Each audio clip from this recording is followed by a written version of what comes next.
près de 20% des denrées vendues au sein des magasins, des sinistres de transport et des retards d'arrivée au central d'achat.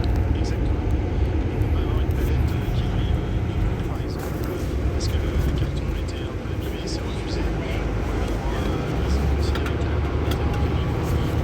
Tout ça arrive chez nous et c'est revalorisé et revendu pour les clients de 25 à 50% à chaque fois. Alors pourquoi la grande distribution se débarrasse de ces produits alors que nous sommes en pleine crise du pouvoir d'achat et que les Français ont du mal à joindre les deux bouts? Dans le contexte actuel, comment expliquer que le déstockage alimentaire est encore un marché de niche? Aujourd'hui, le déstockage alimentaire se développe de plus en plus. Aujourd'hui, je pense que la grande distribution a créé un système où ils ont beaucoup de difficultés à revenir en arrière. Quand on reçoit une palette, ils ont des consignes, si le produit est détérioré, donc ils ont encore créé ce système-là parallèle.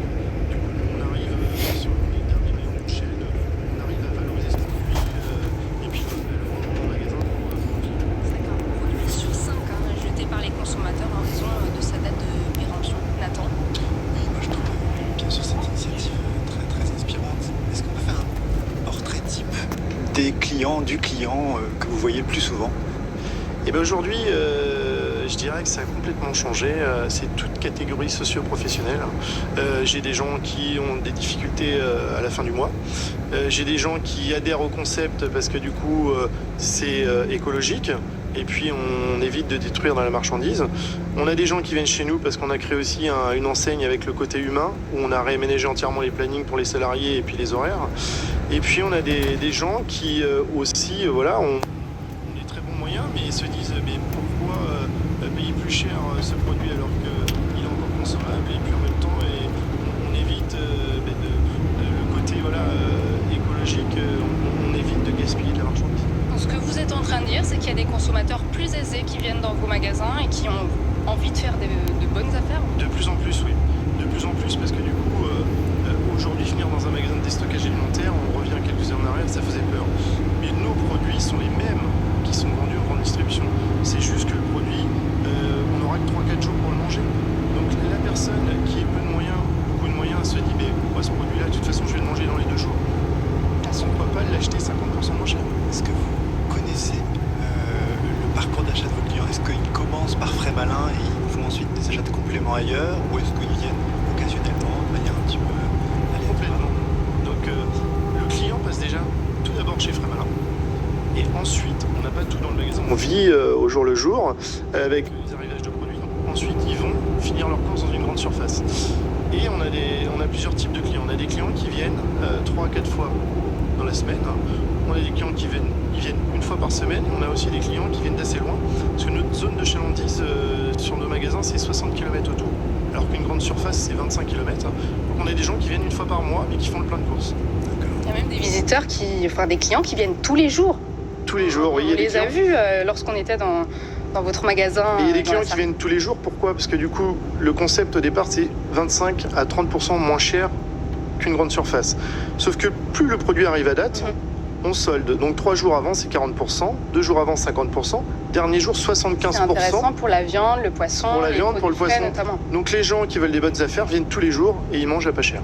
Alors aujourd'hui, vous avez 4 magasins, donc principalement dans cette région. Est-ce que vous avez prévu de développer d'autres enseignes, peut-être dans d'autres régions? Alors le premier développement aujourd'hui, oui, c'est 4 magasins en Sarthe, mais on est aussi du coup grossiste aujourd'hui pour d'autres magasins qui n'avaient pas le réseau. Donc on fournit déjà 3 à 4 magasins en dehors de la Sarthe. Et oui, le développement, je pense que d'ici l'année prochaine, on se développera peut-être en dehors de la Sarthe. Alors Alexandre Jousseau, ce qui est intéressant notamment avec Frais Malin, c'est que l'enseigne reste très discrète. Vous faites pas de publicité. Pourquoi? Pas de publicité, pourquoi? L'idée, c'était l'écologie, c'est important aujourd'hui. J'ai vécu 17 ans, donc j'ai travaillé 17 ans en grande distribution. Distribuer des catalogues, des tracts dans les boîtes aux lettres, je trouve ça une aberration totale aujourd'hui. 17 ans, c'est long. Oui, je trouve ça une aberration. Nous, on a créé une chose simple, les réseaux sociaux. Aujourd'hui, Vous avez combien d'abonnés sur Facebook? On arrive à pratiquement 14 000 abonnés aujourd'hui. Et du coup, on met... alors, non, je vous disais une bêtise, on est passé à 20 000 avec les 4 magasins. Mais aujourd'hui, en fin de compte, on met nos arrivages tous les jours sur les réseaux sociaux. Et puis les gens regardent, suivent nos arrivages et puis on attire les gens sans mettre des papiers dans les boîtes aux lettres. Et donc une enseigne discrète mais performante. Oui, performante, parce que du coup, de 2011 à aujourd'hui, 4 magasins, 70 salariés, on continue à embaucher, et puis un chiffre d'affaires aujourd'hui qui est de 14 millions d'euros de chiffre d'affaires. Oui, au-delà d'être une entreprise performante, vous souhaitez aussi avoir un impact, à la fois sur le plan environnemental, mais aussi au niveau de l'emploi des salariés. Expliquez-nous, qu'est-ce que vous faites ? Et du coup, moi qui ai passé 17 ans en grande distribution, j'ai mis le pour et le contre de ce métier. Et l'idée, c'était de remettre en place en fait des plannings pour les salariés. On sait que le commerce fait travailler le week-end, donc on a mis des choses simples en place. Tous les 15 jours, le salarié termine le samedi à midi, reprend que le mardi, donc ça leur fait un long week-end en famille. Les horaires aménagés, tous les magasins le lundi matin sont fermés. Le soir, on ferme à 19h, aucun jour férié travaillé.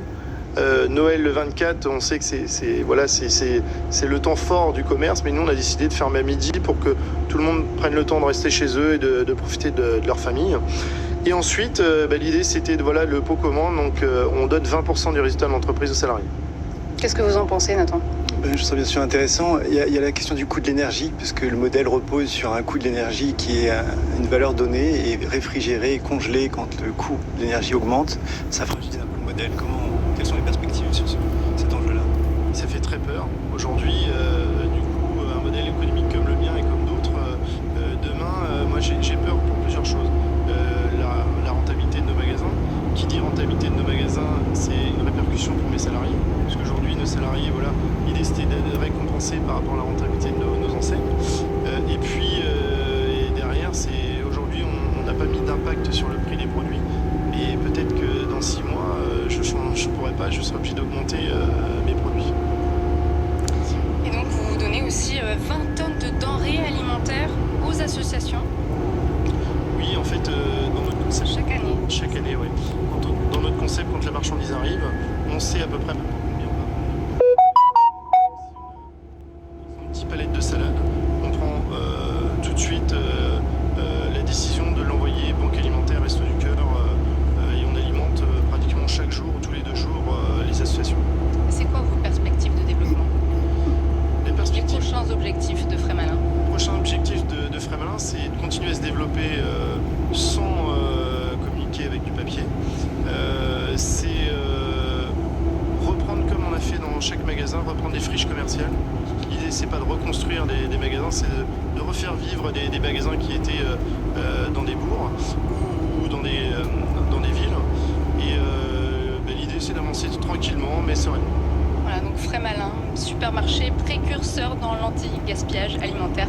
Merci beaucoup Alexandre Jousseau d'avoir été avec nous sur ce plateau. Nathan, vous restez avec nous, on passe tout de suite au journal du retail. Focus Retail, le journal du retail.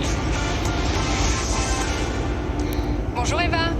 Bonjour Noémie. Bon retour parmi nous, j'espère que vous avez passé un bel été, bien reposé. Oui, très bien reposé. Super, et bien vous allez nous présenter comme la saison passée un flash info des dernières actus retail de la semaine. Et on commence avec la shrinkflation, stratégie commerciale qui fait polémique. La ministre déléguée chargée du commerce, Olivia Grégoire, a saisi la répression des fraudes pour pratiques commerciales trompeuses après l'enquête de l'ONG Foodwatch. Exactement. Et la shrinkflation, c'est un terme anglo-saxon qui veut dire l'inflation masquée. Alors c'est une méthode qui consiste à masquer l'augmentation des prix des produits au kilo en réduisant leur taille ou leur poids pour que leur prix à l'unité ne varie presque pas. Alors selon l'ONG Foodwatch, 6 produits de grande consommation sont concernés, de la margarine de la marque Saint-Hubert, une boîte de chocolat au lait pyrénéen Lindt, du sirop à la grenadine Tesser ou encore une boîte de fromage Kiri. Alors même si le procédé n'est pas illégal, c'est une pratique commerciale qui induit le consommateur en erreur. On écoute Camille Dorios de l'association Foodwatch France. Ce qui induit en erreur le consommateur, c'est pas le changement de format en tant que tel, c'est le manque de transparence sur le changement de format. C'est ça qui est important. Et nous, à Foodwatch, qu'on pointe du doigt, ce n'est pas le changement de format, ce n'est pas la question de l'inflation basse, c'est le fait que ça ne soit pas transparent de la part des distributeurs et des fabricants. Alors selon l'ONG, cette pratique a été repérée pour la première fois en 2019 et s'accroît avec l'augmentation du coût des matières premières. Alors qui blâmer des fabricants ou des distributeurs. Est-ce que ce phénomène risque de s'amplifier? Camille Dorios. Le phénomène est propice à utiliser le ressort de la shrinkflation pour justement masquer une partie de l'inflation. Mais c'est clairement pas en la cachant qu'on va la résoudre. On ne peut pas vraiment savoir qui est responsable de ce phénomène. Est-ce que c'est les fabricants? Est-ce que c'est les distributeurs? Aujourd'hui, on a plutôt un ping-pong entre les deux qui s'accusent mutuellement. Les distributeurs sont responsables du prix fixé, les fabricants du format. C'est à eux de répondre à cette question. Oui, et puis il faut rappeler que si cette pratique ulcère les consommateurs, elle est tout à fait légale à partir du moment où le nouveau grammage du produit est bien indiqué sur l'étiquette. Autre info qui concerne les tickets restaurants, le Sénat assouplit les modalités d'utilisation de ces chèques. Il était temps. Oui, place au bon plan pouvoir d'achat. Les tickets resto, vous pouvez maintenant acheter de la farine, des pâtes, des œufs ou encore du poisson et de la viande. Conformément à la loi du 16 août portant sur les mesures d'urgence pour la protection du pouvoir d'achat, le gouvernement étend la portée des titres restaurants à tout type de produits alimentaires, qu'ils soient directement consommables ou non. Et c'est jusqu'à fin 2023. Autre changement qui devrait faire son arrivée le 1er octobre prochain. Les tickets restaurants passeront de 19 à 25 euros par jour. Alors c'est une nouvelle plutôt positive, mais qui fait débat au sein des professionnels de la restauration qui refusent de voir les titres restaurants devenir des chèques alimentation. Et d'ailleurs, les syndicats ont adressé leur demande au gouvernement. Affaire à suivre. Autre actualité, envergure. La centrale d'achat commune de Carrefour et Système U devait fermer ses portes l'année dernière. Finalement, les deux partenaires ont décidé de se séparer plus vite que prévu. Oui, l'alliance scellée entre les deux distributeurs depuis 2018 devait prendre fin le 28 février prochain, mais finalement ce sera le cas le 30 septembre. La cause de cette séparation prématurée, eh bien, il y a peu d'intérêt au fait de mener ensemble des négociations commerciales avec les distributeurs et les fournisseurs, alors qu'on a prévu de se séparer l'année prochaine. Néanmoins, ils continueront de négocier ensemble à l'international pour les 3 années à venir. Et tous se ruent sur l'abonnement, la nouvelle recette gagnante des marques et de la grande distribution qui compte un nouveau venu, Naturalia. Oui, après Casino, Monoprix et Leader Price, l'enseigne bio du groupe lance une formule d'abonnement qui donne droit à 10% de réduction sur la totalité de vos courses. Alors cet abonnement bio, il se décline en 4 formules à partir de 5,90 € pour un mois et jusqu'à 70 € pour un an. Une offre lancée pour répondre à la problématique du pouvoir d'achat des Français qui s'est intensifiée depuis quelques mois. Alon Zetoun, directeur général de Naturalia. On a commencé nous par un test à partir de mars sur les journalistes concurrents. Et donc effectivement on avait la crainte que nos consommateurs, comme les consommateurs, puissent se détourner de la mécanisme conventionnel de communication monétaire et donc on a souhaité forcément pour ce mettre-là mettre en place cette offre d'abonnement. Merci Eva, on vous retrouve la semaine prochaine. L'abonnement permet aussi de retenir les clients qui fréquentent de plus en plus d'enseignes en période d'inflation. D'ailleurs, on va en parler tout de suite avec vous. Attends. Focus Retail,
observateurs témoignent que dans certains rayons, lorsqu'on a des bonnes promotions sur les produits, la date rapprochée, en quelques minutes, tout le stock est écoulé. Et les chiffres de téléchargement de tous ces modèles donnent aussi une tournure. Ce monde français d'accéder à ces produits qui allaient passer. Et puis, il faut se souvenir que si il y a une réduction de prix, un tiers des acheteurs est tout à fait prêt à consentir à acheter un produit avec une date de péremption très proche. Donc il y a vraiment de très belles perspectives pour ce type de produit avec une date de limite de consommation proche. Voilà, et puis sinon, on peut renifler les produits aussi. C'est une autre alternative. Merci Nathan pour ces éclairages. Vous avez parlé de Too Good.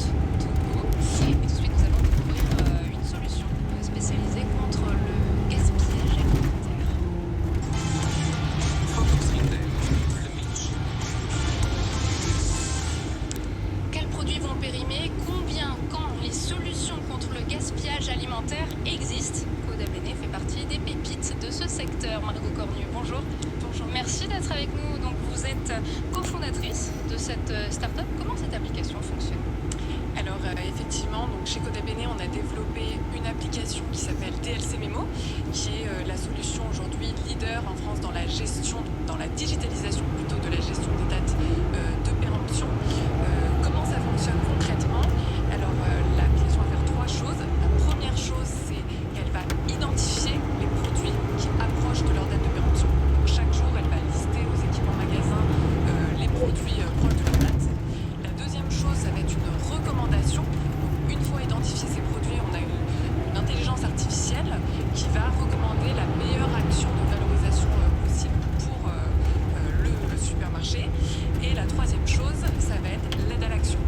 Ces produits, on peut soit les sticker et donc les vendre à prix réduit dans les zones anti-gaspi des magasins, soit les donner à des associations, ou encore alimenter les paniers type Phoenix ou Sur quels critères vous basez-vous pour faire ces recommandations, justement? Alors, c'est nos algorithmes d'intelligence artificielle qui vont faire cette recommandation en fonction de divers critères et dont, bien sûr, la date de péremption du produit. C'est vrai qu'avant la digitalisation de ces données, de nombreux produits étaient jetés alors qu'ils auraient pu être vendus à bas prix, encore donnés à des associations. Est-ce qu'il existe encore des pertes avec ces nouveaux outils? C'est fiable à 100%? Alors, il y a de moins en moins de pertes, bien sûr, c'est pas, il y a toujours des pertes en grande distribution, ça reste un enjeu majeur, mais on contribue fortement à réduire ces pertes. Tous les jours quand on va en magasin, d'ailleurs, les utilisateurs ne s'en font pas de ces pertes, de ces réductions de pertes. Depuis 6-7 ans, on voit des produits d'inventaire qui vont prendre des photos et interpréter les photos et du placer les produits qui approchent. Est-ce qu'il y a la possibilité d'articulation entre la solution que vous avez développée et ces robots d'inventaire qui circulent? Alors aujourd'hui, c'est des solutions complètement complémentaires qui pourraient s'articuler tout à fait.